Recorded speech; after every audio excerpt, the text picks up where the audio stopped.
Hi, welcome to today's video. I'm Kirsten, and like most people these days, I am an avid user of social media.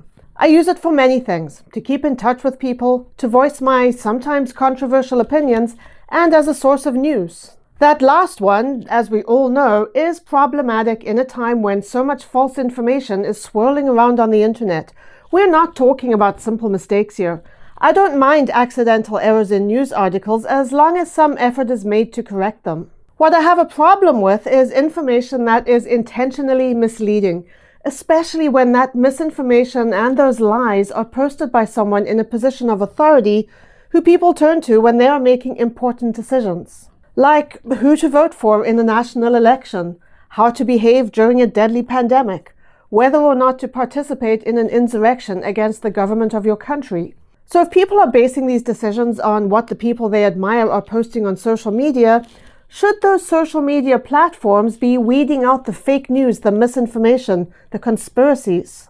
There are arguments for and against this idea. On the one hand, people do have the right to their opinion, no matter how unpopular or controversial those opinions are.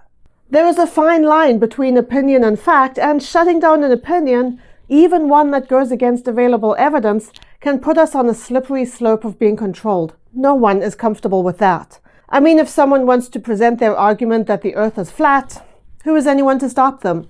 It doesn't make sense from a scientific standpoint, but, apart from the guy who died trying to prove his own point, flat earthers aren't hurting anyone. But what if they were? What if, this is a purely hypothetical question, what if the flat earthers were hatching a plan of violence against those who are convinced that the earth is round? Should the flat earthers be able to post information that flatly contradicts science with the goal of inciting violence? Should those posts be removed? Should they be flagged? Or should we all be allowed to make our own judgments about the information we consume? We have seen numerous real-life dilemmas of this nature. During his 4-year term in the White House and throughout both of his U.S. presidential election campaigns, the former U.S. president posted an alarming number of verifiable lies on Twitter. It got so bad that during the 2020 election campaign, Twitter started flagging tweets that were known to be false.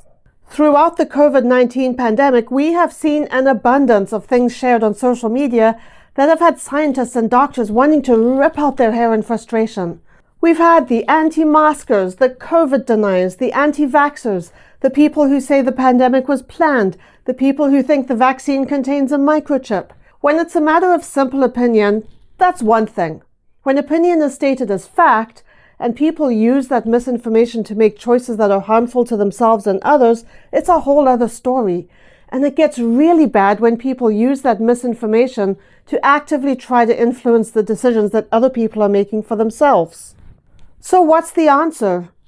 Who knows? In my opinion, most of these posts should not be stamped out, but they should be flagged as false. Mostly because it is helpful to know what is being said.